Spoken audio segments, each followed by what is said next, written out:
अध्याय 11 दूसरी आत्मा। फीनिक्स पंथ संप्रदाय का जागरण स्थल। तो आप यहाँ हैं। डिंग होस्ट, आपने नायक हान यूजिन को अंदर तक झकझोर दिया है। आपको 5000 विलेन पॉइंट्स दिए जाते हैं। डिंग होस्ट, आप नायक हान यूजिन को वास्तविकता पर प्रश्न उठाने पर मजबूर करने में सफल रहे हैं। आपको 5000 खलनायक अंक प्राप्त हुए हैं। डिंग होस्ट, आप नायक हान यूजिन का दिमाग खराब करने में कामयाब हो गए हैं।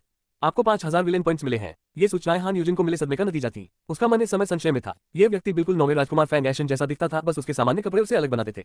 वह इस बात से उलझन में था कि कोई व्यक्ति उसकी आत्मा को केवल एक बार ही जगा सकता है और राजकुमार फैंग एशन पहले ही ऐसा कर चुके थे। तो यह क्या था?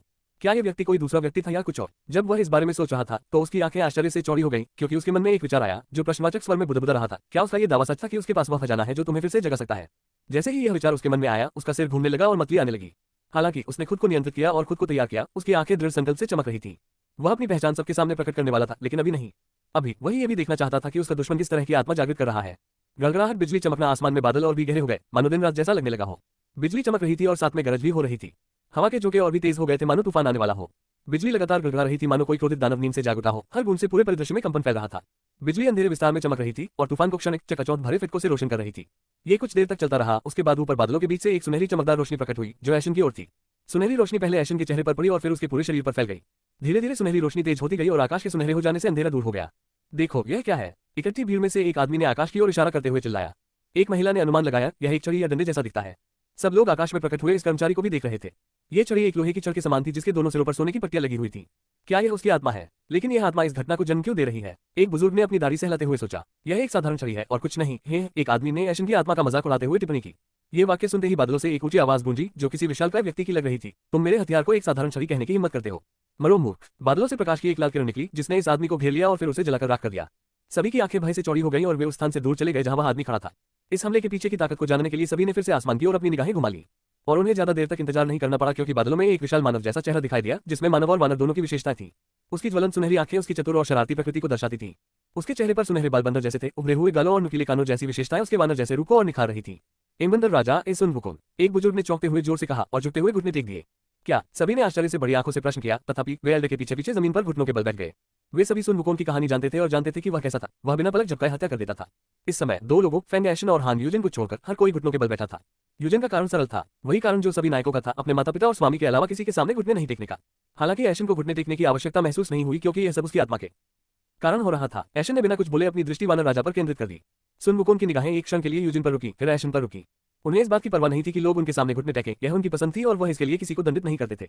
इसलिए एशन पर ध्यान केंद्रित करते हुए वह एक चंचल मुस्कान के साथ बोला, जैसे उसकी आवाज आकाश में गूंज रही हो। मुझे तुम पसंद हो बच्चे, मैंने तुम्हें कुछ समय तक देखा है और पाया है कि तुम मेरे जैसे ही हो। तुम भी लोगों की परवाह नहीं करते, केवल अपनी इच्छाओं में लिप्त रहते हो। हालांकि हमारी इच्छाएं अलग हैं। उसने एशन को आंख मारी। एशन ने केवल स्वीकृति में सिर हिलाया तथा पूरी तरह समझ गया कि वह किस बात का उल्लेख कर रहा था। बंदर राजा ने आगे कहा, चूंकि हमारी प्रकृतियां कुछ हद तक समान है, इसलिए मेरे हथियार ने आपकी आत्मा बनने और आपकी यात्रा में आपका साथ देने का निर्णय लिया। यह आपके वर्तमान शरीर के लिए बहुत शक्तिशाली था, इसलिए मैंने इसकी कुछ शक्तियों को सील कर दिया ताकि आप इसे चला सके, और जैसे जैसे आप शक्तिशाली होते जाएंगे आपकी ताकत के अनुसार यह सील भी ढीली हो जाएगी। एशन ने फिर से सिर हिलाया और सुनना जारी रखा। चूंकि मैं तुम्हें पसंद करता हूं, इसलिए मैंने अपनी एक क्षमता भी इसमें डाल दी है जो तुम्हें सही समय पर प्रदान की जाएगी। अब ये रही तुम्हारी नई 8 सितारा आत्मा रुई जिंगुबान। छड़ी आसमान से नीचे उतरने लगी और ये देखकर एशन थोड़ा झुका और उसने अपने दोनों हाथ आसमान की ओर करके सामने उठा लिए। छड़ी धीरे धीरे उसके हाथों पर आकर रुक गई, जैसे जैसे वह उसके आकार के हिसाब से सिकुड़ती गई। एशन ने मुस्कुराते हुए उसे देखा, क्योंकि उसे वह बहुत सुंदर लगी। ठीक है, अब मैं विदा लेता हूं। अपना और मेरे हथियार का अच्छे से ख्याल रखना। हे बंदर राजा के चेहरे पर हंसी की चमक धीरे धीरे हवा में गायब हो गई। कर्मचारियों के साथ केंद्र में खड़े एशन ने शांत भाव से आकाश की ओर देखा, जबकि अंदर वह पूरी तरह से अविश्वास में था और सिस्टम से पूछते हुए बुदबुदाया, सिस्टम, क्या आप निश्चित है कि मैं नायक नहीं हूं? डिंग होस्ट, आप निश्चित रूप से खलनायक हैं और यह आपके पिछले जन्म के भाग्य और कर्म के कारण है। एशन ने सहमति जताते हुए सिर हिलाया। हाँ, मैंने अपने पिछले जन्म में बहुत सी गरीब महिलाओं की मदद की थी। उन्होंने मेरे लिए प्रार्थना की होगी और मुझे अच्छे कर्म दिए होंगे। वह विचारों में डूबा हुआ था कि तभी एक बुरी आवाज उसके कानों में पड़ी। अच्छा बच्चा, तुमने एक अच्छी आत्मा को जगह दिया है और वह भी बंदर राजा का हथियार। तुम परीक्षा में पास हो गए हो। चलो चलते हैं और तुम्हें अपने संप्रदाय में शामिल कर लेते हैं। एशन के परीक्षण के लिए जिम्मेदार एल्डर ने मुस्कुराते हुए शांतिपूर्वक अपनी दाढ़ी पर हाथ फेरते हुए उसकी प्रशंसा की। उसकी बेशर्मी देखकर एशन ने मन ही मन सोचा, ये किसे बेवकूफ बनाने की कोशिश कर रहा है। क्या 8 सितारा आत्मा मजाक है? मैं साफ देख सकती हूँ कि बुरे आदमी तुम्हारे पैर कांप रहे हैं।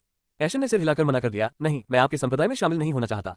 क्या? बुजुर्ग की आंखें आश्चर्य से बाहर निकल आई और वह चिल्लाया। उन्होंने पूछा, लेकिन क्यों? कुछ क्षण पहले तक तो आप हमारे संप्रदाय में शामिल होने के लिए इतने उत्सुक थे। एशन ने मुस्कुराते हुए उत्तर दिया, मैंने एक 8 सितारा आत्मा को जागृत किया है। मैं एक निम्न श्रेणी के संप्रदाय में क्यों शामिल होऊंगा जब मैं शीर्ष संप्रदाय में शामिल हो सकता हूँ। जैसे ही एशन ने ये कहा, एक बुरे आदमी की हंसी गूंज उठी जो एशन की प्रशंसा कर रहा था। हाँ, अच्छे बच्चे, तुम सही हो। बस मेरे क्रिम्सन स्काई संप्रदाय में शामिल हो जाओ। अध्याय 12 एशन की पसंद। फीनिक्स पंथ संप्रदाय का जागरण स्थल। जैसे ही एशन ने ये कहा, एक बुरे आदमी की हंसी गूंज उठी जो एशन की प्रशंसा कर रहा था। हाँ, अच्छे बच्चे, तुम सही हो। बस मेरे क्रिम्सन स्काई संप्रदाय में शामिल हो जाओ। सभी की निगाहें आवाज के स्रोत की ओर मुड़ गईं, क्योंकि उन्होंने देखा कि 9 शक्तिशाली साधक तीव्र गति से उड़ते हुए उनकी ओर आ रहे हैं। पलक झपकते ही वे जागृति स्थल पर पहुंच गए और फिर रुक गए। हवा में तैरते हुए एशन की ओर मुंह करके सामने वाले आदमी ने पूछा, बच्चे क्या तुम मेरे क्रिम्सन स्काई संप्रदाय में शामिल होना चाहोगे? ये दक्षिणी साम्राज्य में प्रथम स्थान वाला संप्रदाय है, मैं तुम्हारा अच्छे से ख्याल रखने का वादा करता हूँ। उसका प्रस्ताव सुनकर एशन सोचने लगा कि फीनिक्स पंथ संप्रदाय के उस बुजुर्ग को पसीना आ गया। वह यूं ही खड़ा रहकर इस प्रतिभा को अपने हाथों से फिसलने नहीं दे सकता था। इसलिए उसने चिल्लाते हुए सामने वाले आदमी की ओर इशारा किया, चेनलू, तुम क्या सोच रहे हो? यह मेरे संप्रदाय का क्षेत्र है, अगर तुम फीनिक्स पंथ संप्रदाय के क्रोध का सामना नहीं करना चाहते हो तो तुरंत वापस चले जाओ। उसके घमंड भरे शब्द सुनकर चेनलू जोर से हंसा और चिढ़ाया, हा, लोपुक, क्या तुम बूढ़े हो गए हो? क्या तुम नहीं देख सकते हम सब एक साथ आ गए हैं? क्या तुम्हारा 8वां स्थान वाला संप्रदाय हम सब पर अपना क्रोध दिखाने की हिम्मत कर सकता है? लोपू ने असहाय होकर अपने दांत पीसते हुए चिल्लाया, तब भी ये बच्चा मेरे संप्रदाय का है, मैं तुम्हें इसे हमसे छीनने नहीं दूंगा। चेनलू ने अपनी तर्जनी उंगली को बादाएं घुमाते हुए सिर हिलाया और ऊंची आवाज में बुदबुदाया, तुम गलत हो लोपू, ये बच्चा अभी तक तुम्हारे संप्रदाय में शामिल नहीं हुआ है और यह उसका अधिकार है कि वह किस संप्रदाय में शामिल होना चाहता है। हम बस उसे अपने संप्रदाय में शामिल होने का मौका देने आए हैं। जब दोनों एक दूसरे से बातचीत में व्यस्त थे, चेनलू के पीछे तैरता हुआ एक बूढ़ा आदमी चुपके से निकल गया और एशियन के सामने आकर बोला, बच्चे सुनो, मेरे थंडरपीक संप्रदाय में शामिल हो जाओ और मैं तुम्हें तुरंत अपना मुख्य शिष्य बना लूंगा और तुम्हें सबसे ज्यादा प्राथमिकता दूंगा। तुम संप्रदाय के नेता के निजी शिष्य भी बन जाओगे। जब वह अपनी बात रख ही रहा था कि बहस कर रहे दो बुजुर्गों ने उसकी नौटंकी देख ली और एक स्वर में चिल्लाए, मुजियान। चेनलू ने डांटा, क्या तुम इंतजार नहीं कर सकते? हम सब यहाँ एक ही मकसद से आए हैं, कम से कम थोड़ी तो इज्जत रखो। मोजियान ने चेनलू को घूरते हुए गुस्से से चिल्लाया, तुम कब शुरू करोगे? मैं इंतजार करते करते थक गया हूँ, बस अभी शुरू करो। चेनलू के चेहरे पर एक पल के लिए घबराहट का भाव आया, हालांकि शांत चेहरे के साथ उन्होंने प्रस्ताव रखा, तो चलिए शुरू करते हैं। मोजियान, पहले वापस आओ। मोजियान अपनी स्थिति में लौट आए और चेनलू ने आगे कहा, अब मैं समझाऊंगा कि हम अपने प्रस्तावों के साथ कैसे आगे बढ़ेंगे। सभी के कान खड़े हो गए क्योंकि उन्होंने विवरणों पर पूरा ध्यान दिया। मैं एक लाभ की घोषणा करूंगा, मेरा संप्रदाय इस बच्चे को देने को तैयार है। यदि आपका संप्रदाय भी वही लाभ देने को तैयार है तो अपना हाथ उठाएं, अन्यथा अपना हाथ नीचे रखें। मेरे लाभ समाप्त होने के बाद अन्य बुजुर्ग अपने अतिरिक्त लाभ प्रदान करेंगे। फीनिक्स फेदर संप्रदाय भी इसमें भाग ले सकता है। बच्चे, तुम देखोगे और याद रखोगे कि किसने क्या लाभ दिया, क्योंकि अंतिम निर्णय तुम ही लेते हो। एशन ने बंदर राजा की छड़ी जमीन में धंसाने से पहले सिर हिलाया। छड़ी जमीन में धंस गई, जमीन में मजबूती से धंस गई, एक अविचल परी की तरह सीधी खड़ी हो गई। एशन ने उस पर अपनी नजरें गड़ा दी और फिर धीमी आवाज में बुदबुदाया, बढ़ो। छड़ी का आकार बढ़ने लगा और पलक झपकते ही छड़ी उस ऊंचाई तक पहुंच गई जिस पर एल्डर रहे थे और फिर उस ऊंचाई को पार कर उनसे 20 मीटर ऊपर जाकर रुक गई। एशियन ने अपनी तकनीक विंड वॉक का प्रयोग करते हुए अपना पैर जमीन पर पटका, बहुत तेज गति से छलांग लगाए और रूरी जिंबू बांध के शीर्ष तक पहुंच गया। वह पेड़ की चोटी पर उतरकर वहीं पालथी मारकर बैठ गया। वह डंडा एक बड़े स्तंभ के रूप में दिखाई देता था जो दूर से दिखाई देता था। इसका आकार और मोटाई बढ़ गई थी और इसका सिरा एक छोटे से कमरे के फर्श जितना बड़ा हो गया था, जिससे एशियन के लिए इसमें आराम से बैठना और जगह बनाना आसान हो गया था।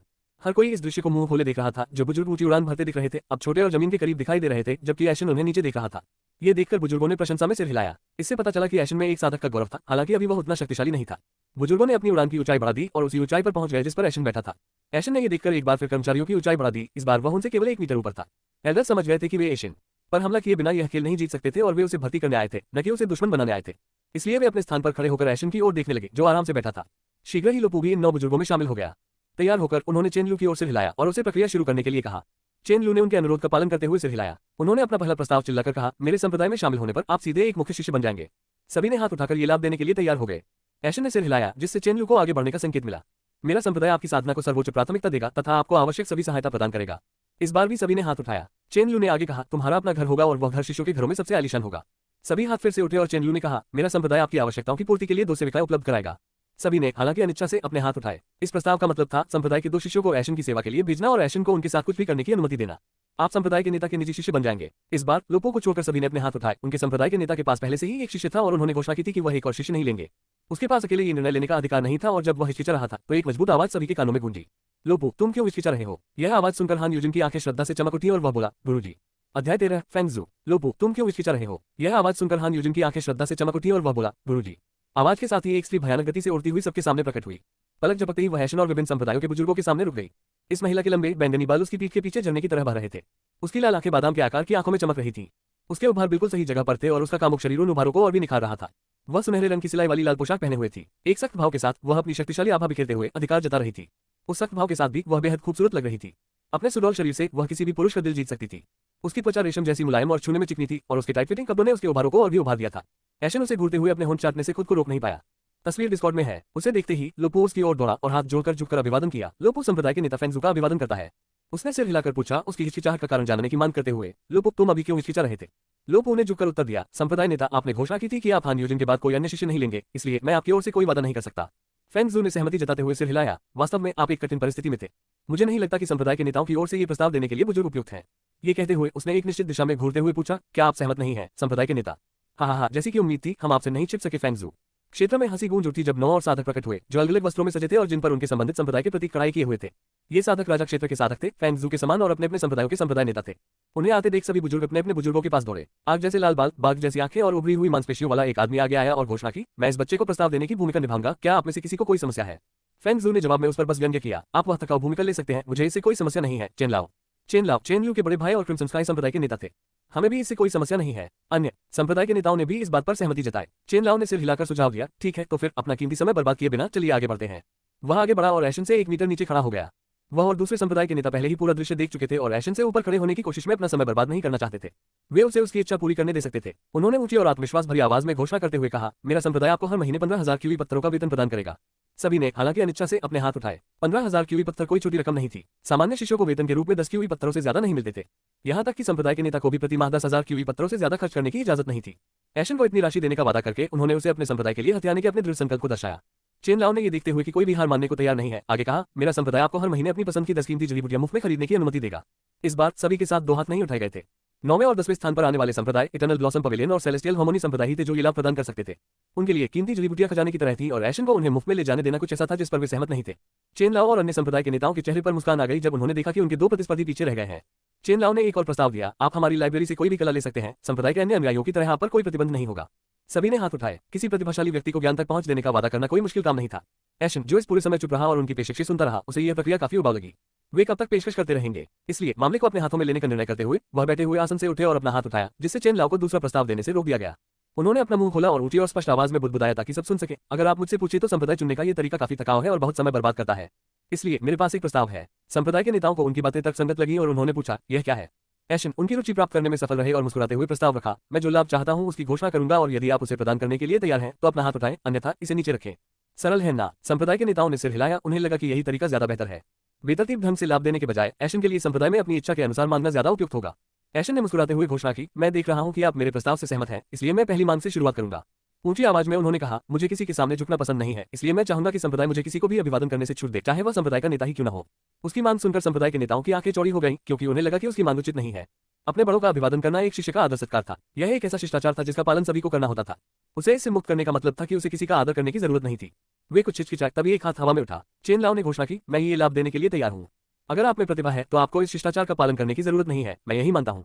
दूसरे संप्रदाय के नेताओं को उसकी बातें उचित लगी। ऐसा नहीं था कि उन्हें किसी अनजान शिष्य को इस नियम से छूट देनी थी। ये तो बस एक प्रतिभाशाली प्रतिभा थी जो सदियों में एक बार प्रकट होती है, और यह प्रतिभा वानराज का उत्तराधिकारी था। क्या आप ऐसे व्यक्ति से किसी के आगे झुकने की उम्मीद कर सकते थे? इस प्रकार सोचते हुए सभी ने अपने हाथ उठाए। ये देखकर एशन के चेहरे पर एक संतुष्ट मुस्कान आ गई और उसने संतुष्टि में सिर हिलाकर अपनी अगली प्रार्थना की, मुझे अपने से कमजोर किसी को अपना वरिष्ठ कहना पसंद नहीं है, इसलिए मैं चाहता हूं कि संप्रदाय मुझे अपने से कमजोर किसी को अपना वरिष्ठ भाई या बहन कहने से छूट दे। यह अनुरोध कुछ ज्यादा ही अनुचित नहीं था। यह साधना जगत था जहां बलवानों का सम्मान किया जाता था और दुर्बलों की निंदा की जाती थी। एशन को यह विशेषाधिकार प्रदान करना कोई कठिन काम नहीं था, इसलिए सभी ने तुरंत अपने हाथ उठाए। एशन ने आगे बढ़ने से पहले सिर हिलाया, यह मेरी आखिरी विनती है, इसके बाद मैं अपना निर्णय लूंगा। वहां उपस्थित सभी लोगों ने अपने कान खड़े कर लिए थे और उनकी अगली बातों पर पूरा ध्यान दे रहे थे, क्योंकि उन्हें उम्मीद थी कि यह अनुरोध पूरा करना कठिन होगा। मुझे चीजों और लोगों को साझा करना पसंद नहीं है, इसलिए मेरी आखिरी प्रार्थना यह है कि मैं मरने तक संप्रदाय नेता का एकमात्र निजी शिष्य बनूं। मैं जानता हूं कि यहाँ उपस्थित सभी संप्रदाय नेताओं के पास पहले से ही एक निजी शिष्य है, इसलिए मैं आपको एक रास्ता बताऊंगा।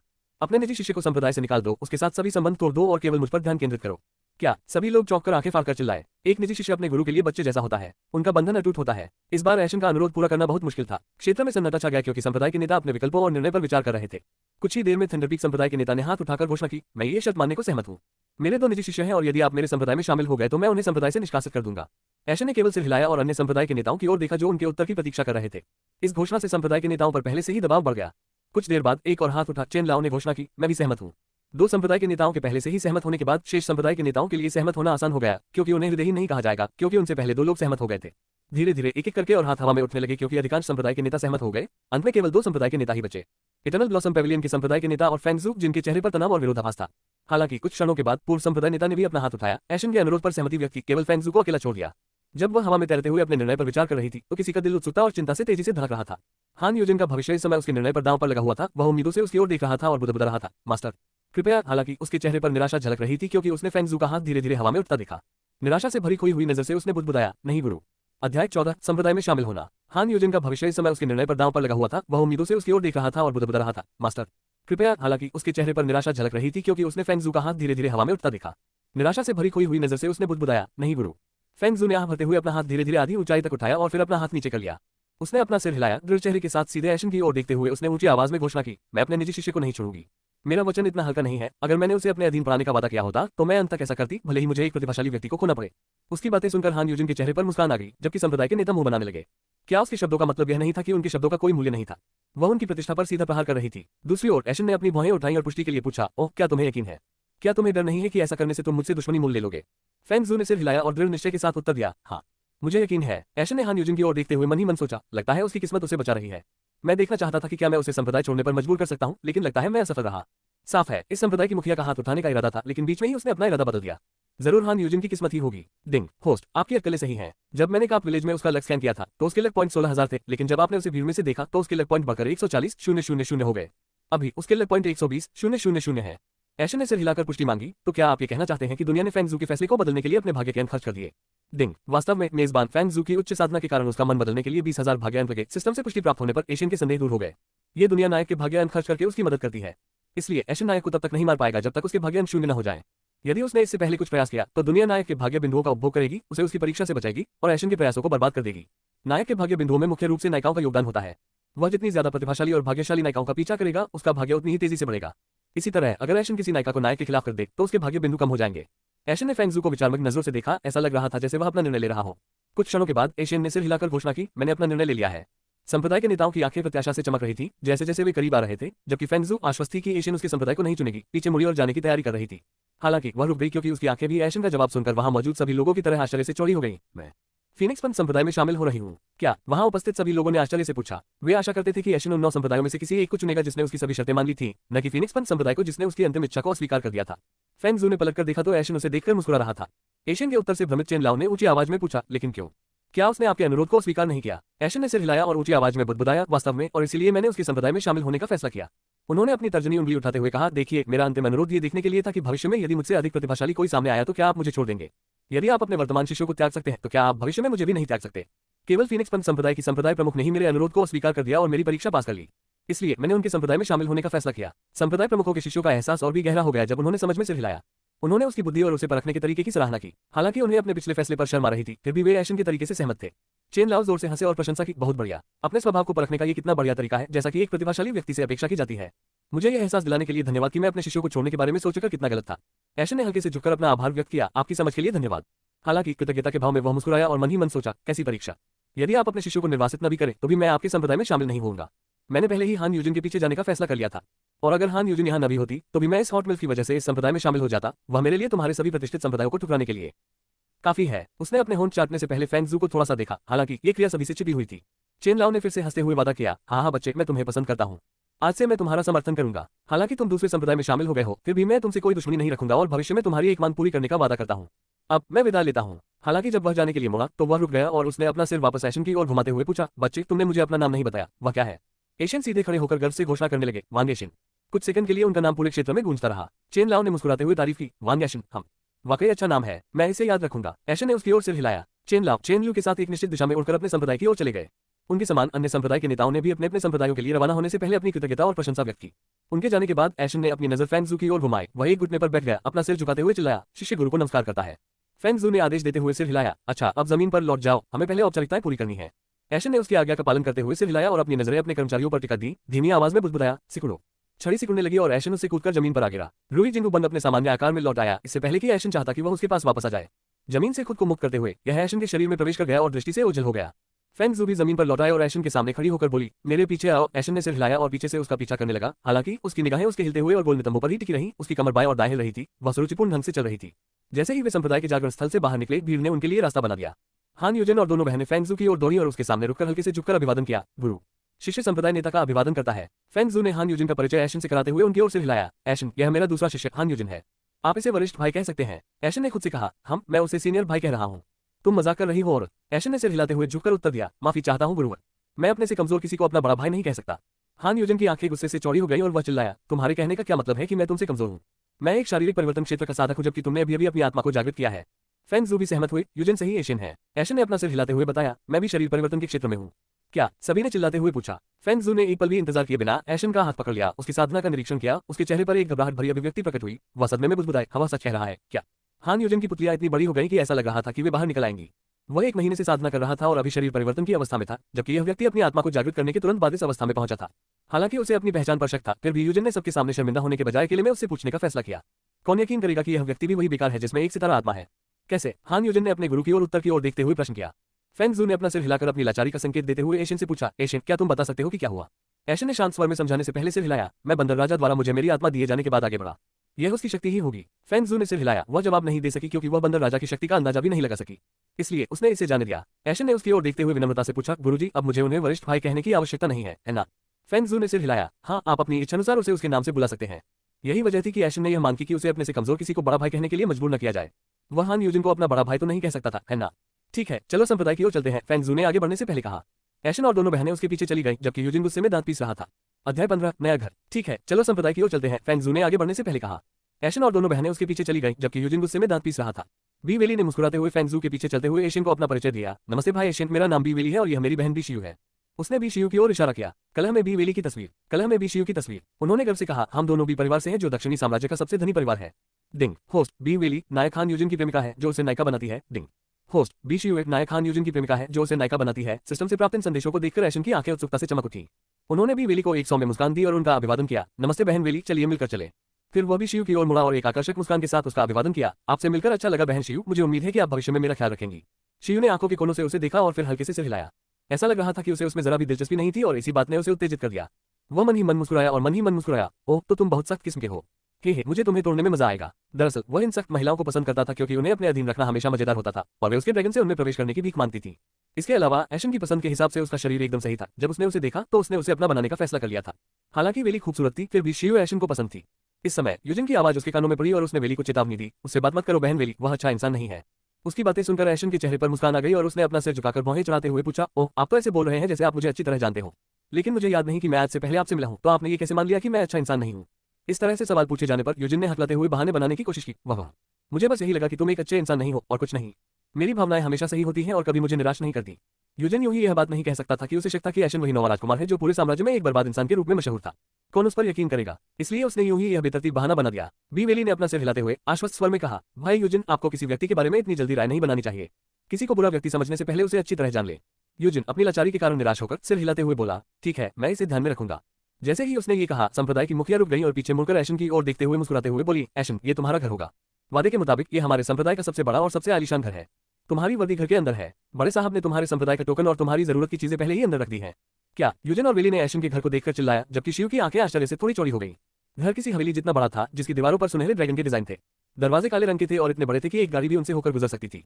पूरी हवेली सफेद रंग की थी और अंदर कई कमरे थे। क्या ये पहले बुजुर्ग का घर नहीं है जिसे उन्होंने अपनी मेहनत की कमाई से बनवाया था? उन्होंने कभी किसी को अंदर घुसने तक नहीं दिया, फिर उन्होंने इसे भाई ऐशन के लिए कैसे छोड़ दिया? बी वेली ने आश्चर्य से पूछा। वह इस बात से हैरान थी कि क्रोधी पहले बुजुर्ग ने अपनी कीमती हवेली छोड़ दी।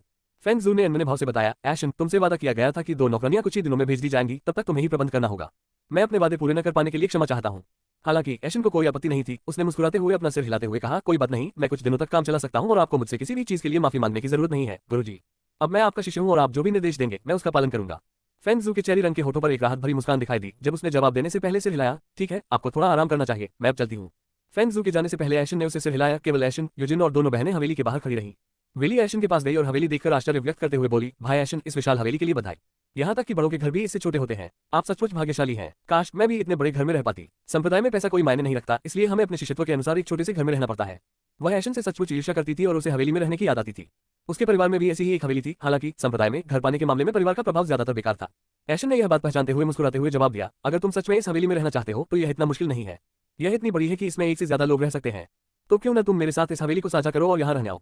सचमुच? वेली ने प्रसन्न मुस्कान के साथ पूछा, जबकि यूजिन और शियू की आंखें आश्चर्य से चौड़ी हो गई। यूजिन का यह संदेह कि यह हशेन वही नौवा राजकुमार है जो उसका दुश्मन था और भी गहरा हो गया जब उसने मन ही मन सोचा, ये व्यक्ति वही रणनीति अपना रहा है जो उस हशेन ने अपनाई थी जिसने शीरान को छीन लिया था। इस बीच शियू वेली के सामने आ गई, उसे ऐशन से छुपाते हुए, जबकि उसने अपना सिर हिलाकर मना कर दिया। नहीं, मैं उसे अकेले एक आदमी के साथ नहीं रहने दे सकती। क्या होगा अगर तुमने उसका फायदा उठाया? ऐशन ने इस आरोप पर मुस्कुराते हुए अपना सिर झुकाया और मुस्कुराते हुए पूछा, तो फिर तुम भी मेरे साथ रहने क्यों नहीं आ जाते? तुम उसे मुझसे बचाकर रख सकते हो और इससे उसकी इस हवेली में रहने की इच्छा भी पूरी हो जाएगी। यूजिन की आंखें और भी चौड़ी हो गई और उसने खुलकर सिर हिलाया। ऐशन को घूरते हुए उसने मन ही मन दहाड़ा, वही है। अब मुझे इस पर यकीन हो गया है। जैसे ही ऐशन ने और अधिक समझाया, शियू ने विचार करना शुरू कर दिया। आप किस बारे में सोच रहे हैं? क्या आप नवजात आत्मा क्षेत्र के साधक नहीं हैं? आप मुझसे एक क्षेत्र ऊपर हैं। क्या मैं कुछ कर सकता हूं यदि आप मुझे रोकना चाहते हैं? शियू ने उसके तर्क पर सिर हिलाया। हालांकि एक अनिश्चित भावना थी जो उसे रोक रही थी। उसे इस मामले पर विचार करते देख हान यूजिन चौंक कर उसके सामने दौड़ा, अपना सिर हिलाते हुए जल्दी से बोला, नहीं, सहमत मत हो। वह लोगों को अपनी कठपुतली बनाने से पहले उन्हें अपने शब्दों में फंसाता है। तुम उसके साथ रहने के बारे में सोच भी नहीं सकती। अरे मैं यही हूँ, तुम्हें पता है। ऐशन ने मन ही मन सोचा और फिर यूजिन का कंधा पकड़कर मुस्कुराते हुए बुदबुदाया, भाई यूजिन, तुम्हें झूठी जानकारी नहीं फैलानी चाहिए। तुमने मुझे कब अपनी बातों से लोगों को फंसाते देखा है? क्या तुम मुझ पर किसी ऐसी बात का झूठा इल्जाम नहीं लगा रहे हो जो मैंने की ही नहीं? यूजन ने उसकी बातें सुनी और अविश्वास में अंदर ही अंदर दहाड़ा, तुम कमीने, मैंने तुम्हें अपने मीठे शब्दों से ग्रामीणों और जिरान को फंसाते हुए देखा है और अब तुम मूर्ख बनना चाहते हो। हालांकि शिव ने पहले ही फैसला कर लिया था। उसने जवाब दिया, नहीं, हम इस हवेली में नहीं रहेंगे। यह आपकी है और केवल आपको ही इसमें रहना चाहिए। विली ने उसका जवाब सुनकर उसका हाथ पकड़ लिया और पिल्ला जैसी आंखों से विनती की, बहन कृपया। शिव ने उसकी ओर भरी भरी आंखों से देखा और उसने अपना सिर हिलाकर उसकी विनती को अस्वीकार कर दिया। नहीं वेली, मैं तुम्हारी यह विनती किसी भी कीमत पर पूरी नहीं करूंगी। विली ने परेशान सा चेहरा बनाया लेकिन चुप रही। ऐशन ने सिर हिलाते हुए भरी, जैसा चाहो वैसा करो, मैं अब थक गया हूं, इसलिए मैं विदा लेता हूं। ये कहते हुए ऐशन ने उनके सामने गेट बंद करने से पहले बड़ी हवेली में प्रवेश किया। शिव और यूजन आश्चर्य से आंखें फाड़े ये दृश्य देख रहे थे। उन्हें उम्मीद थी कि ऐशन और भी मिन्नतें करेगा और कुछ मांगेगा, लेकिन उसे इस तरह जाते देख उन्हें हैरानी हुई। शिव का शक कि उसके इरादे बुरे हैं उसके व्यवहार से कुछ हद तक साफ हो गया था। अगर उसके इरादे बुरे होते तो वह कुछ और तर्क देकर उन्हें अपने पास रखने की कोशिश करता, लेकिन वह ऐसे चला गया मानो उसे इस बात से कोई फर्क ही न पड़ता कि वे हवेली में रहे या नहीं। हवेली के अंदर ऐशन ने आह भरते हुए बिस्तर पर गिरते हुए धीमी आवाज में कहा, चलो मेरे खलनायक पॉइंट्स की जांच करते हैं। अध्याय 16 यूजिन की सौभाग्यपूर्ण मुलाकात। हवेली के अंदर ऐशन ने आह भरते हुए बिस्तर पर गिरते हुए धीमी आवाज में कहा, चलो मेरे खलनायक पॉइंट्स की जांच करते हैं। स्थिति विंडो नाम फैंग ऐशन आयु 20 वर्ष। खलनायक अंक 20,000 साधना नवजात आत्मा क्षेत्र का प्रथम चरण। खेती की तकनीक कोई नहीं कौशल, martial fist, crescent moon swirl, ward pieces, thrust, wind walk, stone sentinel barrier, शेरमेल रिक्त रेखा, निष्क्रिय शारीरिक बनावट, निष्क्रिय पली आत्मा, 2 सिर वाला आकाश वाला वाइपर, 2 सितारा 9 सिर वाला भक्षक ड्रैगन, निष्क्रिय दूसरी आत्मा, रूई जिंगू बैंक, 8 सितारा कमजोरियां कोई नहीं। खिड़की की ओर देखते हुए ऐशन ने अपनी थोड़ी पर उंगली रखते हुए धीरे से कहा, 20,000 पॉइंट्स। क्या मुझे इनका इस्तेमाल करना चाहिए या बाद में इस्तेमाल के लिए बचाकर रखना चाहिए? उसकी बड़बड़ाहट सुनकर सिस्टम ने हमेशा की तरह जवाब दिया, डिंक मेजबान की शक्तिशाली प्रणाली आपको कुछ संप्रदाय कौशल सीखने के लिए संप्रदाय के साधना पुस्तकालय में जाने का सुझाव देती है। एक बार जब आप कोई कौशल चुन लेते हैं तो यह प्रणाली आपको खलनायक अंकों के साथ उसमें महारत हासिल करने में मदद कर सकती है। ऐशन ने सहमति जताते हुए सिर हिलाया, ठीक है। 5 उच्च स्तरीय कौशल होने के बावजूद अधिक कौशल सीखने के पीछे का कारण सरल था। एक बार जब कोई व्यक्ति किसी संप्रदाय में शामिल हो जाता था तो उसे उस संप्रदाय से जुड़े कौशल सीखने पड़ते थे। इससे उसकी जड़ों और स्थिति का पता चलता था, जिससे वह उस संप्रदाय से और भी ज्यादा जुड़ा हुआ महसूस करता था। ऐशन सबकी नजरों में एक नया साधक था जिसने कोई भी कौशल नहीं सीखा था, इसलिए उसे अपने पहले से सीखे कौशल को सभी से छुपाना पड़ा और केवल अकेले होने पर ही उनका प्रयोग करना पड़ा। इसके अलावा ये कौशल उनके तुरुप का एक कद थे और वह इसे सभी से छिपाना चाहते थे। अभी उन्होंने एक संप्रदाय के शिष्य के रूप में लड़ने के लिए कुछ निम्नस्तरीय कौशल चुनने की योजना बनाई है। वह स्नान करने के बाद बाथरूम गया और संप्रदाय की वर्दी पहन ली। घर से निकलकर संप्रदाय के कौशल मंडप की ओर जाने से पहले उसने अपना शिष्य टोकन लिया। इस बीच स्पिरिट बीस्ट थिकेट, बाहरी परत spirit beast thicket Phoenix feather sect को घेरने वाले जंगल का नाम था। इसमें 3 परतें थीं, बाहरी, मध्य और भीतरी। बाहरी परत वह थी जो फीनिक्स पंथ संप्रदाय के पास थी। इस परत में केवल शरीर परिवर्तन क्षेत्र तक के जानवर ही विचरण करते थे। मध्य परत में नवजात आत्मा क्षेत्र से लेकर मूल क्षेत्र तक के जानवर शामिल थे, जबकि आंतरिक परत में कोर फॉर्मेशन और किंग दायरे के जानवर थे। यूजन समय शरीर परिवर्तन क्षेत्र के एक आत्मिक जानवर से लड़ रहा था। यह एक लाल रंग का भेड़िया आत्मा जानवर था जो सामान्य भेड़िए से दुगुना बड़ा था, जिसके तीखे पंजे और लाल फर थे। वे आग से हमला कर सकते थे और सामान्य शरीर परिवर्तन क्षेत्र के विशेषज्ञों के लिए खतरनाक थे। यूजन और लाल भेड़िए के शरीर पर गहरे घाव थे, दोनों भारी सांस ले रहे थे, हौंफ रहे थे और एक दूसरे की आंखों में घूर रहे थे। यूजन भारी सांस लेते हुए बुदबुदाया, हाँ, मुझे लाल भेड़िए का सामना क्यों करना पड़ा? मेरी किस्मत इतनी खराब क्यों है? पहले तो ऐशन संप्रदाय में घुस आया और अब मुझे इस खतरनाक जानवर का सामना करना पड़ रहा है। मुझे इसे जल्दी खत्म करना होगा, इससे पहले कि कोई और जानवर खून की गंध सूंघकर शिकार की तलाश में यहाँ आ जाए। यूजन इस जंगल में संप्रदाय से मिले एक मिशन के लिए आया था। ऐशन की हवेली से निकलने के बाद उसका मूड खराब था, इसलिए उसने अपने मन और शरीर को हल्का करने के लिए इस मिशन को पूरा करने का फैसला किया। उनका मिशन आत्मा जानवर के घने जंगल की बाहरी परत से कुछ जुड़वा आत्मा कमल इकट्ठा करना था। कुछ देर खोजने के बाद उसे एक लाल भेड़िया दिखाई दिया जिसने अचानक उस पर हमला कर दिया। उसने इसके साथ संघर्ष किया जिसके परिणामस्वरूप उसकी यह वर्तमान स्थिति हुई। वे एक दूसरे को घूरते रहे और फिर एक दूसरे पर झपट पड़े। हान यूजन ने अपनी आत्मा की शक्ति को मुट्ठी में इकट्ठा किया और चिल्लाया, फीनिक्स मूल मुट्ठी। उसने मुक्का मारा और उसकी मुट्ठी आग में गिर गई। उसकी मुट्ठी से आग की लपटें निकल रही थी, मानो वह कोई आग फेंकने वाली मशीन हो। लाल भेड़िए ने हमला करने के लिए अपने पंजों का इस्तेमाल किया जो आग से घिरे हुए थे। धमाका, मुक्का और पंजे के टकराने से एक विस्फोट हुआ। इस टक्कर से उत्पन्न बल से दोनों हमलावर पीछे हट गए। चिपकना गहरे लाल रंग के भेड़िए के तीखे पंजे टूट गए और वह सदमे में रोने लगा। ये देखकर यूजन के चेहरे पर मुस्कान आ गई। हालांकि क्रिम्सन वुल्फ ने हमला करने के बजाय अपनी जान बचाने के लिए भागने से पहले ही पीछे मुड़ गया। हान यूजन की आंखें चौड़ी हो गई और वह चिल्लाया, रुको, तुम कहां जा रहे हो? तुम शैतान हो। यूजन ने अपने संप्रदाय की कला फ्लेम स्प्रिंट का प्रयोग करते हुए उसका पीछा किया। उसके पैरों के नीचे आग की लपटें दिखाई देने लगी। जैसे ही उसने एक कदम बढ़ाया, वह भड़क उठी, जिससे वह आगे की ओर धकेला गया और उसकी गति बढ़ गई। वह कुछ देर तक जानवर का पीछा करता रहा और जैसे ही वह भेड़िए को पकड़ने वाला था, उसके पैरों के नीचे की जमीन गायब हो गई और जमीन की जगह एक गड्ढा दिखाई दिया जिसने उसे पूरी तरह से अपनी चपेट में ले लिया। वह सदमे में चिल्लाया जब वह उतरती ढलान पर फिसल रहा था और पूरी जगह अंधेरे से भर गई थी। धम्म, उसकी चीख ज्यादा देर तक नहीं रुकी और वह धड़ाम से जमीन पर गिर पड़ा। वह दर्द से कराह उठा और उठने के बाद अपने नितंबों को रगड़ने लगा। उसने चारों ओर देखा, लेकिन अंधेरे के कारण उसे कुछ भी दिखाई नहीं दिया। हालांकि उन्हें ज्यादा देर तक इंतजार नहीं करना पड़ा क्योंकि कमरे में चारों ओर मोमबत्तियां जल उठी और पूरा कमरा रोशन हो गया। यह एक छोटा कमरा था जिसके अंत में एक संदूक था। इस संदूक के किनारे एक कंकाल पड़ा था। यूजन सदमे से चीखा। जब उसकी नजर कंकाल पर पड़ी तो उसने राहत की सांस ली। इसके बाद उसकी नजर संदूक पर पड़ी। उसे घूरते हुए वह दुविधापूर्ण भाव से सोचने लगा। धीमी आवाज में बुदबुदाया, दादाजी ने मुझे अनजान चीजों को न छूने की चेतावनी दी है, क्या मुझे ये संदूक खोलना चाहिए या नहीं? हालांकि जैसे ही उसकी धीमी आवाज कमरे में गूंजी, एक बूढ़ी आवाज ने जवाब दिया, इसे खोलो। कौन? यूजन ने चिल्लाते हुए पूछा और इस आवाज के स्रोत की तलाश में अपना सिर इधर उधर घुमाया। इधर उधर देखना बंद करो लड़के, मैं यहाँ हूँ। बूढ़ी आवाज एक बार फिर यूजन के कानों तक पहुंची जब उसकी नजर संदूक के पास पड़े कंकाल पर टिकी हुई थी। धीरे धीरे सफेद दाढ़ी और सफेद कपड़े पहने एक बूढ़ा आदमी दिखाई दिया जिसका शरीर पारदर्शी था। उन्होंने यूजन को ऊपर से नीचे तक जांचा और फिर खुशी से चिल्लाए, अद्भुत बच्चे, तुम सचमुच प्रतिभाशाली हो। हालांकि यूजन प्रशंसा पाने के मूड में नहीं था, इसलिए उसने बूढ़े व्यक्ति की ओर इशारा करते हुए पूछा, आप कौन हैं? अध्याय 17 यूजन की सौभाग्यपूर्ण मुठभेड़ 2। उन्होंने यूजन को ऊपर से नीचे तक जांचा और फिर खुशी से चिल्लाए, अद्भुत बच्चे, तुम सचमुच प्रतिभाशाली हो। हालांकि यूजिन प्रशंसा पाने के मूड में नहीं था, इसलिए उसने बूढ़े व्यक्ति की ओर इशारा करते हुए पूछा, आप कौन हैं? बूढ़े आदमी ने गर्व से ऊंची आवाज में अपना परिचय दिया, देखो, मैं प्रसिद्ध स्वर्ण चोर संत हूँ। अपना परिचय देते हुए वह थोड़ा आगे झुका और यूजिन के हाव भाव को घूरने लगा। उसे उम्मीद थी कि जैसे ही वह उसके सामने घुटने टेकेगा, उसे आश्चर्य और श्रद्धा से भरी प्रतिक्रिया मिलेगी। हालांकि उसकी उम्मीदों के विपरीत यूजिन ने एक उलझन भरे भाव के साथ पूछा, गोल्डन चोर संत, इसके बारे में कभी नहीं सुना। यूजिन ने अपना सिर हिलाया तथा प्रसिद्ध नामों से कोई समानता बताने में असमर्थ रहा। क्या? बूढ़े आदमी ने यूजिन की उलझन भरी अभिव्यक्ति को देखकर अविश्वास में बड़ी बड़ी आंखें करके चिल्लाया। हालांकि उन्होंने खुद को शांत किया और फिर सिर हिलाते हुए भरी, ऐसा लगता है कि इतने समय बाद मुझे बुला दिया गया है। अपने शांत स्वभाव को याद करते हुए उन्होंने इस बार गर्व भरे भाव के साथ अपना परिचय अधिक विस्तार से दिया। लड़की, जब मैं जीवित था, मैं एक अपरंपरागत संत क्षेत्र विशेषज्ञ था जो पूरे 5 साम्राज्यों में प्रसिद्ध था। मैं धर्मात्मा साधकों द्वारा दिए गए नाम स्वर्ण चोर से प्रसिद्ध था। हालांकि जब मैं संत क्षेत्र में आगे बढ़ा तो उन्होंने मुझे धार्मिक पक्ष में शामिल होने के लिए आमंत्रित किया और मुझे गोल्डन चोर संत नाम दिया गया। इस संत क्षेत्र, क्या वह क्षेत्र एक मिथक नहीं है और केवल किंवदंतियों में ही दिखाई देता है? यूजिन ने आश्चर्य और श्रद्धा से आंखें फैलाकर पूछा। वर्तमान में संत क्षेत्र तक पहुंचने वाला कोई भी व्यक्ति जीवित नहीं था, इसलिए संत क्षेत्र के एक साधक को एक किंवदंती माना जाएगा और उसके पास अथाह शक्ति होगी। उसके आश्चर्य भरे शब्द सुनकर बूढ़े व्यक्ति ने आह भरी और सिर हिलाते हुए कहा, लगता है समय के साथ प्रतिभा सचमुच क्षीण हो गई है। संत क्षेत्र अब एक मिथक माना जाता है, कितने शर्म की बात है। यूजिन ने उसके उदास चेहरे को देखकर समझ लिया कि यह व्यक्ति झूठ नहीं बोल रहा है। अवसर पाकर उसने गहरे और सम्मानपूर्ण झुकाव के साथ पूछा, वरिष्ठ स्वर्ण चोर, क्या मैं पूछ सकता हूं कि उस संदूक में क्या है? आपने कहा था कि जब मैं यहाँ आऊंगा तो इसे खोलूंगा। यूजिन की आवाज ने बूढ़े व्यक्ति का ध्यान खींचा जब उसने गर्व भरे भाव से उत्तर दिया, ये इस संदूक में मेरी विरासत और वह खजाना है जिसने मुझे आत्मा जागृति क्षेत्र से संत क्षेत्र तक पहुंचने में मदद की। मैं कहूंगा कि यह मेरा सबसे अनमोल खजाना है। फिर बूढ़े आदमी ने अपनी दाढ़ी को सहलाया, अपनी भौहें ऊपर उठाते हुए उसने उत्सुकता से पूछा, क्या आप इसे चाहते हैं? यूजिन ने एक घुटने पर झुककर प्रणाम किया और उत्तर दिया, मुझे आपकी विरासत प्राप्त करने और आपकी विरासत को आगे बढ़ाने में गर्व होगा। ये देखकर बूढ़ा आदमी जोर से हंसा और प्रशंसा करते हुए बोला, हाँ, वाह वाह, आपकी प्रतिभा के साथ साथ शिष्टाचार भी है। लगता है मुझे एक बेहतरीन उत्तराधिकारी मिल गया है। इसके बाद उन्होंने यूजिन को निर्देश देने से पहले उसकी ओर सिर हिलाया, ठीक है, मैं तुम्हें अपनी विरासत दूंगा। अब आओ और इस संदूक को खोलो। यूजिन ने सिर हिलाया और बूढ़े व्यक्ति के निर्देशों का पालन करते हुए संदूक के पास जाने से पहले उठ खड़ा हुआ। धीरे धीरे उसने अपने हाथ संदूक के ऊपर रखे और फिर उसे एक ही बार में खोल दिया। तारांकन चमक, संदूक से एक चमकदार सुनहरी रोशनी निकली जिससे यूजिन को अपनी आंखें बंद करनी पड़ी। वह खजाने को देखने में असमर्थ हो गया। कुछ क्षणों के बाद प्रकाशमान हो गया और यूजिन संदूक के अंदर रखे खजाने को देखने में सक्षम हो गया। यूजिन ने धीरे से अपनी आंखें खोली और संदूक के अंदर देखने लगा। एक पुराना छोटा सा हंडा जिसमें गरजते हुए सिर वाले 9 ड्रैगन थे जो उसके लिए एक स्टैंड और हैंडल का काम कर रहे थे, उसकी नजर में प्रकट हुआ जो संदूक के अंदर रखा हुआ था। वह कढ़ाई को गौर से देखने लगा, ये जानने की कोशिश में कि इसका उपयोग किस प्रकार किया जाना चाहिए। बूढ़े व्यक्ति ने ये देखा और हंसते हुए समझाया, हाँ, लड़के, तुम इसे घूरकर नहीं जान सकते कि यह कैसे काम करता है। बूढ़ा आदमी कढ़ाई की ओर बढ़ा, उसके सामने खड़ा होकर उसने एक सोने के सिक्के की ओर इशारा किया और यूजिन को निर्देश दिया, लड़के, उस सोने के सिक्के को उठाओ और इसे इस कढ़ाई के अंदर फेंक दो। यूजिन ने बूढ़े आदमी के कहे अनुसार करने से पहले सिर हिलाया। उसने सोने के सिक्के को कढ़ाई के अंदर फेंक दिया और फिर उसका ढक्कन वापस लगाकर उसे बंद कर दिया। जैसे ही यूजिन अपने स्थान पर वापस आया, हंडा सुनहरी रोशनी से चमकने लगा। गर्जन कमरे के अंदर ड्रैगन की दहाड़ गूंज उठी जब कढ़ाई के चारों ओर कुंडली मारे बैठे 9 ड्रैगनों में से एक जीवित हो गया। एक अलौकिक सुनहरा ड्रैगन छोटे से कमरे के अंदर उड़ने लगा और फिर वापस उसी स्थिति में आकर कढ़ाई में बैठ गया। ये दृश्य देखकर यूजिन का मुंह खुला का खुला रह गया और उसकी आंखें चौड़ी हो गईं। हालांकि वह उस अवस्था में अधिक देर तक नहीं रह सका क्योंकि बूढ़े व्यक्ति ने निर्देश दिया, अब जाओ और कढ़ाई खोलकर अंदर देखो। यूजिन ने उसकी आज्ञा का पालन करने से पहले सिर हिलाया। उसने कढ़ाई का ढक्कन खोला और कढ़ाई से मीठी सुखदायक खुशबू आने लगी। यूजिन ने अंदर देखा तो एक छोटी सी पारदर्शी बूंद बीच में स्थिर खड़ी थी। अब इसे पी लो, बूढ़े आदमी ने आदेश दिया। यूजिन ने हिचकिचाते हुए फिर भी उसके आदेश का पालन किया। उसने बूंद पीने से पहले कढ़ाई को उठाया और उसके किनारे पर अपने होंठ रख दिए। गल जैसे ही उसने बूंद मिली, उसका शरीर सुनहरी रोशनी से चमकने लगा और उसके शरीर के चारों ओर एक परत बन गई। अगले ही क्षण उनके शरीर से एक शक्तिशाली आभा फूट पड़ी और वे अगले छोटे क्षेत्र में प्रवेश कर गए तथा शरीर परिवर्तन क्षेत्र के 6ठे चरण से 7वें चरण तक पहुंच गए। उसकी आंखें आश्चर्य से फैल गई और वह प्रसन्नतापूर्वक बोला, मैंने सफलता प्राप्त कर ली है। बूढ़े आदमी ने मुस्कुराते हुए सिर हिलाया और हंसते हुए कहा, हाँ, सचमुच तुमने सफलता हासिल कर ली है। इसके बाद उन्होंने अपनी तर्जनी उंगली उठाई और दाढ़ी पर हाथ फेरते हुए समझाया, यह इस कढ़ाई का कार्य है। ये सोने को जलाती है और अमृत उत्पन्न करती है जो साधना को आगे बढ़ाने में मदद करती है। इस खजाने के कारण ही मैं एक स्वर्ण चोर बन गया। अपनी साधना को आगे बढ़ाने के लिए हर जगह से सोना चुराने लगा।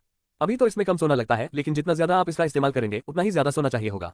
इसलिए सोना कमाने पर ध्यान दो और अगर नहीं कमा पा रहे हो तो उसे चुरा लो।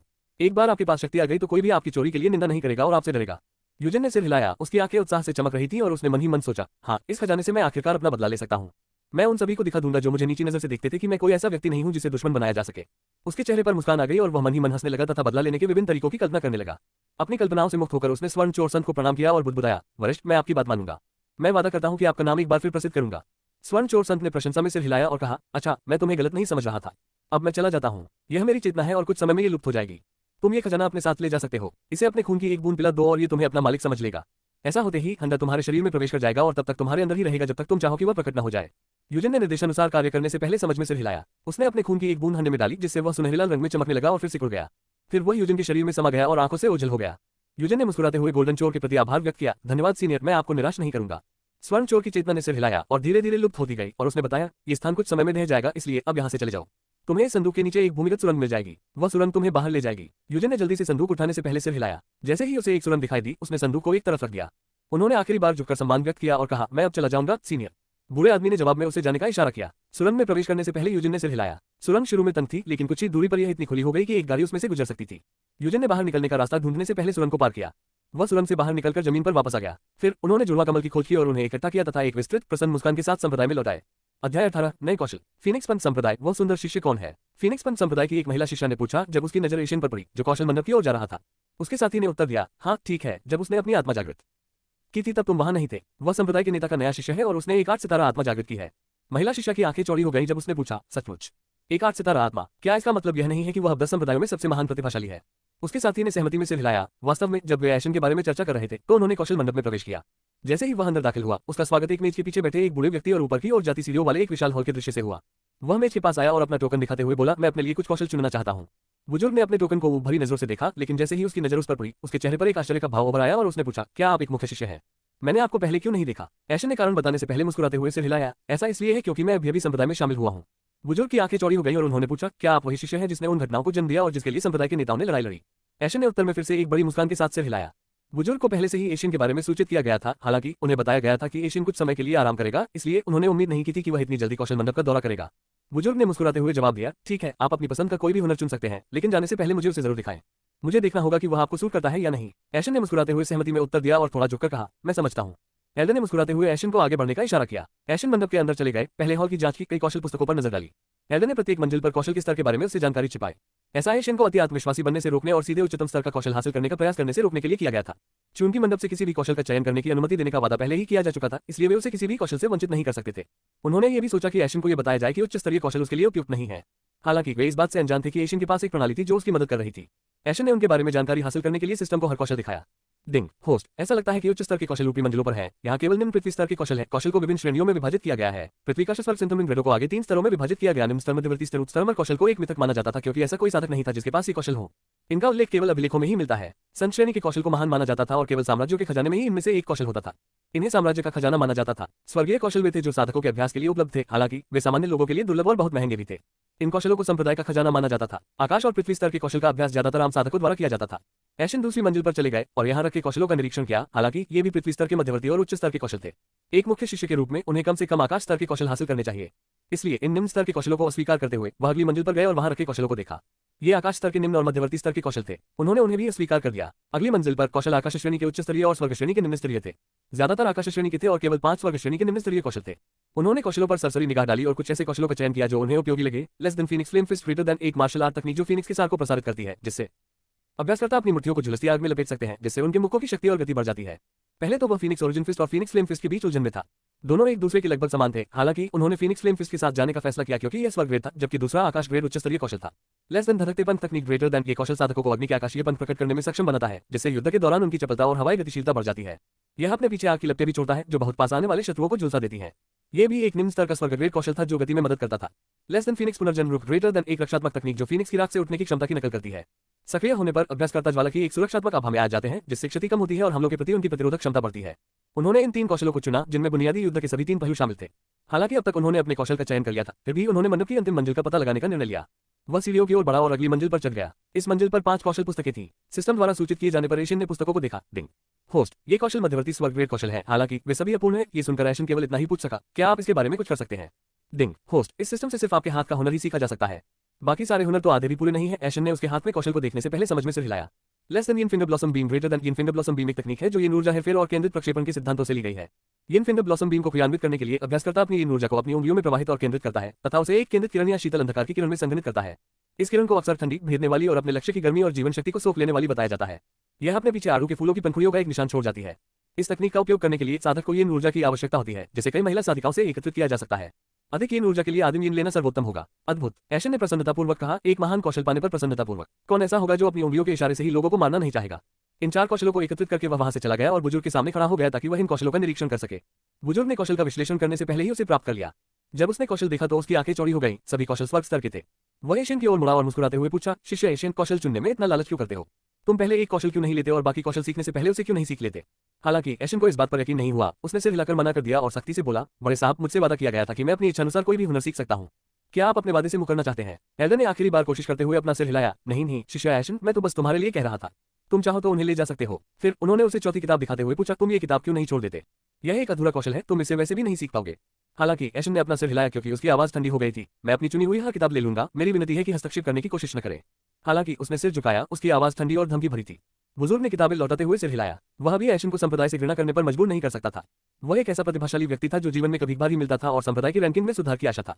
वह उसे यूं ही नाराज नहीं कर सकता था। अगर वह संप्रदाय छोड़कर किसी दूसरे संप्रदाय में शामिल हो जाए तो क्या होगा? उसे तब तक इंतजार करना पड़ा जब तक उसके दोस्त नहीं बन गए और वह संप्रदाय से जुड़ाव महसूस नहीं करने लगा। इस तरह वह अपने दोस्तों को पीछे छोड़ने में हिचकिचाएगा। ऐशन स्किल मंडप छोड़कर अपने घर लौट आया और फिर बिस्तर पर बैठ गया। सिस्टम, मुझे ये कौशल सीखने में मदद करें। डिंग। होस्ट, इनफिनिट ब्लॉसम बीम सीखने के लिए 15,000 विलियन पॉइंट्स खर्च करने होंगे क्योंकि यह एक अपूर्ण कौशल है। साथ ही अन्य 3 कौशलों के लिए 3,000 विलियन पॉइंट्स की आवश्यकता होगी। ऐशन ने सिर हिलाकर अनुमति दी। करो। धीरे धीरे कौशल के बारे में जानकारी उसके दिमाग में आने लगी और कुछ ही समय में उसने कौशल सीख लिया। डिंग। बधाई हो होस्ट, आपने मास्टरी लेवल 1 तक सभी 4 कौशल सीख लिए हैं। स्थिति विंडोना फैंग ऐशन आयु 20 वर्ष। खलनायक अंक 2000 साधना नवजात आत्मा क्षेत्र का प्रथम चरण। खेती की तकनीक कोई नहीं कौशल martial fist crescent moon swirl ward piercer thrust wind walk stone sentinel barrier shadowmere phoenix flame fist blazing wings तकनीक phoenix rebirth stance infinite blossom beam. रिक्तरेखा निष्क्रिय शारीरिक बनावट निष्क्रिय पहली आत्मा 2 सिर वाला आकाश ज्वाला वाइपर 2 सितारा 9 सिर वाला भक्षक ड्रैगन निष्क्रिय दूसरी आत्मा रूई जिंगू बैंक 8 सितारा कमजोरियां कोई नहीं अध्याय 19 तुम कब लौटोगे? मुझे तुम्हारी बहुत याद आ रही है। जिरान का कमरा ऐशन का भवन राजधानी। जिरन अपने बड़े बिस्तर पर आराम से बैठी थी, उदास निगाहों से खिड़की से आसमान को देख रही थी। उसने धीरे से बुदबुदाया, तुम कब लौटोगे? मुझे अभी से तुम्हारी याद आ रही है। ऐशन के साथ उसकी पहली रात के बाद वे लगभग हर रोज संभोग करते थे। हालांकि एक दिन ऐशन ने अचानक उसे शाही परिवार की एक रस्म के बारे में बताया।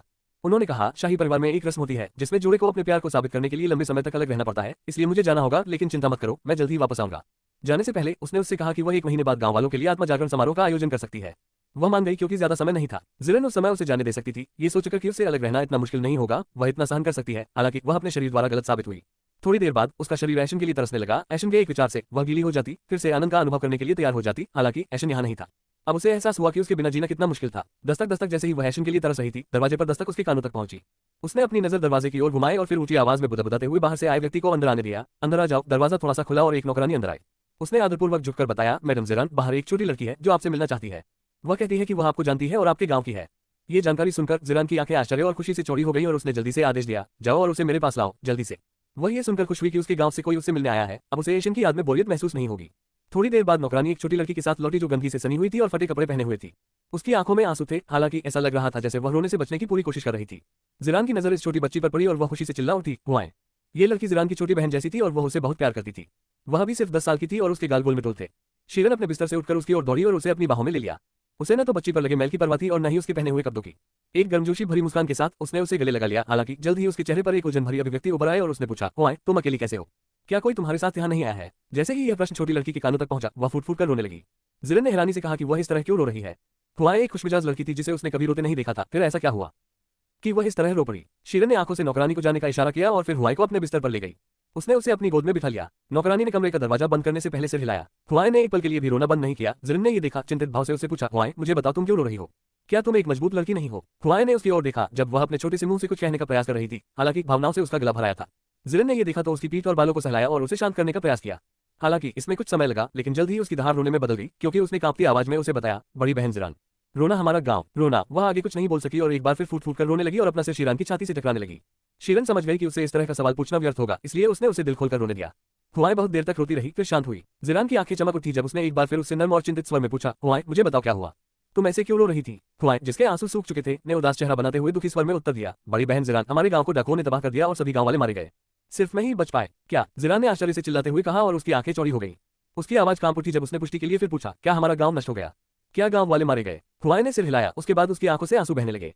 जिरान की आंखों से भी आंसू बह रहे थे और उसने अनुरोध किया, कृपया जो कुछ हुआ उसे समझाएं। हुआएं ने दृढ़तापूर्वक समझाते हुए कहा, आज कुछ डाकू घोड़ों पर सवार होकर हमारे गांव में आए। दादाजी गांव के मुखिया उनकी मांग पूछने उनके पास गए। हालांकि बिना एक शब्द कहे उन्होंने सभी गांव वालों के सामने अपने चाकू से दादाजी का सिर काट दिया। गांव वाले घबराकर भागने लगे, लेकिन डाकुओं ने उन सभी को मार डाला। जब मेरे पिता ने उनसे उनकी मौत का कारण पूछा तो डाकू सरदार ने हंसते हुए बताया कि वह ऐसा इसलिए कर रहा है क्योंकि वह भाई यूजिन का मित्र था और बहन शिरान ने राजकुमार एशियन का साथ देकर उसे धोखा दिया है। जिरान की आंखें चौड़ी हो गई। हालांकि उसने हुआएं को अपना स्पष्टीकरण पूरा करने दिया क्योंकि वह उसे बीच में रोकना नहीं चाहती थी। मेरे पिता भी उन्होंने मार डाले थे और मेरी मां ने मुझे बचा लिया था, इससे पहले कि मैं यहाँ आकर तुम्हें सब कुछ बताऊं। बहन जिरान, तुम्हें गांव वालों से बदला लेना होगा। रोना। अपनी व्याख्या समाप्त करने के बाद वह एक बार फिर फूट फूट कर रोने लगी। हालांकि इस बार वह अकेली नहीं थी क्योंकि जिरान भी उसके साथ रोने लगी थी। हां यूजिन। शीरन उसके बारे में सोचते ही गुस्से से दांत पीसने से खुद को नहीं रोक पाए। अब यूजिन उसका सबसे बड़ा दुश्मन था और उसके लिए उसके दिल की सारी कोमल भावनाएं नफरत में बदलकर दम तोड़ गई। शीरान और हुआएं दोनों शीरान के कमरे में दुख से रोए। इस बीच फीनिक्स पंथ संप्रदाय में ऐशन का कमरा। ऐशन ने अपने हाथ में रखे पत्र को चतुराई भरी मुस्कान के साथ देखा। ये पत्र डाकुओं के सरदार ने भेजा था। ऐशन ने इसे पहले ही पढ़ लिया था और इसमें लिखा था, प्रभु नमस्कार, हमने आपके निर्देशानुसार काप गांव का कत्लेआम कर दिया है। हम उन्हें ये बताना भी नहीं भूले कि हम हान यूजिन के दोस्त हैं और उसी की वजह से उन्हें मार रहे हैं। हमने जानबूझकर एक छोटी बच्ची को आपकी मर्जी से भागने दिया। आप चाहे तो जानकारी की पुष्टि कर सकते हैं। मैं वादा किए गए इनाम का इंतजार करूंगा। ये सब एशन की योजना थी जो जीरन को अपने बदला लेने के लिए उस पर निर्भर करने में मदद करेगी, जबकि वह हान यूजिन से दिल से नफरत करती है। इससे हान यूजिन द्वारा फिर से जीरान का दिल जीतने की सारी संभावना शून्य हो जाएगी। इस योजना ने यह भी सुनिश्चित कर दिया कि शीरन उसे धोखा नहीं देगी, क्योंकि उसे अपना बदला लेने के लिए उसकी मदद की जरूरत होगी। अब वह भी उसकी तरह ही यूजिन की मौत और विनाश की कामना करेगी। इससे पहले जीरान ने एशन को यूजिन को मारने से रोकने का प्रयास किया होगा, हालांकि अब वह उससे ऐसा करने के लिए विनती करेगी। दस्तक दस्तक जब वह पथ को देखकर मुस्कुरा रहा था और अपनी योजना की सराहना कर रहा था, तभी बाहर से एक जोरदार दस्तक हुई और उसके कानों में एक चीख पड़ी, वांग एशन, वरिष्ठ भाई चेन को सम्मान देने के लिए हमारे साथ आओ। अध्याय 20। वाई आप चाहते हैं कि मैं इस भाई चेन को सम्मान दूं? वांग एशन, वरिष्ठ भाई चेन को सम्मान देने के लिए हमारे साथ आओ। इस आवाज ने एशन का ध्यान खींचा और वह बाहर जाकर देखने लगा कि कौन है। उसने अपने घर का दरवाजा खोला तो देखा कि अंदर वाले शिष्य की वर्दी पहने 2 शिष्य थे। वे उससे उम्र में बड़े थे और उनकी उम्र लगभग 20-20 साल लग रही थी।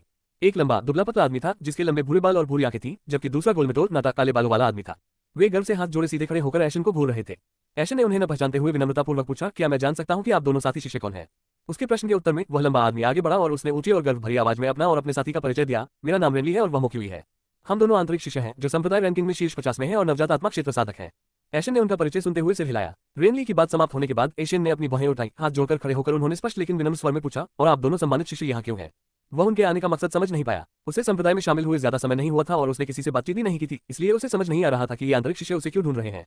इस बार मोकुई ने गर्व भरे भाव के साथ आगे बढ़कर एशियन के प्रश्न का उत्तर घमंडी स्वर में दिया। आप संप्रदाय में नए हैं और आपका मार्गदर्शन करने वाला कोई नहीं है, इसलिए वरिष्ठ भाई चेन ने आपको अपनी देखभाल में लेने का फैसला किया है। यह आपका सौभाग्य है और आपको उन्हें सम्मान देने के लिए हमारे साथ आना चाहिए। यह एशन को इस वरिष्ठ भाई चेन का अधीनस्थ बनने के लिए कहने का एक अलग तरीका था। एशन से एक उच्चतर लोक के इन साधकों को भेजकर इस भाई चेन ने अपनी शक्ति और इरादे प्रदर्शित किए। यदि उसकी मंशा अच्छी होती तो वह स्वयं ही यहाँ आता। हालांकि उसने अपने अधीनस्थों को एशियन को बुलाने और उसे सम्मान देने के लिए मजबूर करने के लिए भेजा। ये शब्द सुनते ही एशियन की भौहें झुंझलाहट और गुस्से से फड़क उठी। ये शिष्य चाहते हैं कि वह किसी अनजान शिष्य को सम्मान दे जो अपने आप में मस्त था। पिछले जन्म में उसे कभी ऐसा कुछ करने के लिए नहीं कहा गया था। वह हमेशा लोगों से ऊंचा रहा था और दूसरे लोग ही आकर उसका सम्मान करते थे। उनकी आवाज ठंडी हो गई और उन्होंने एक बनावटी मुस्कान के साथ पूछा, आप चाहते हैं कि मैं इस भाई चेन को सम्मान दूं? मोकुई ने आत्मविश्वास से सिर हिलाया और याद दिलाया, उसका नाम सम्मान के साथ कहो। वह एक मुख्य शिष्य है जो कनिष्ठ शिष्यों के बीच संप्रदाय में प्रथम स्थान पर है। एशियन की भौहें गुस्से से तरक उठी। उसकी बनावटी मुस्कान गायब हो गई जब उसने ठंडे स्वर में उत्तर दिया, ठीक है। मो चेन का घर फीनिक्स फेदर सेक्ट मो चेन मो परिवार का युवा स्वामी था। वह काले लंबे बालों, सूर्यास्त जैसी बैंगनी आंखों और मांसल लंबे शरीर वाला एक सुंदर व्यक्ति था।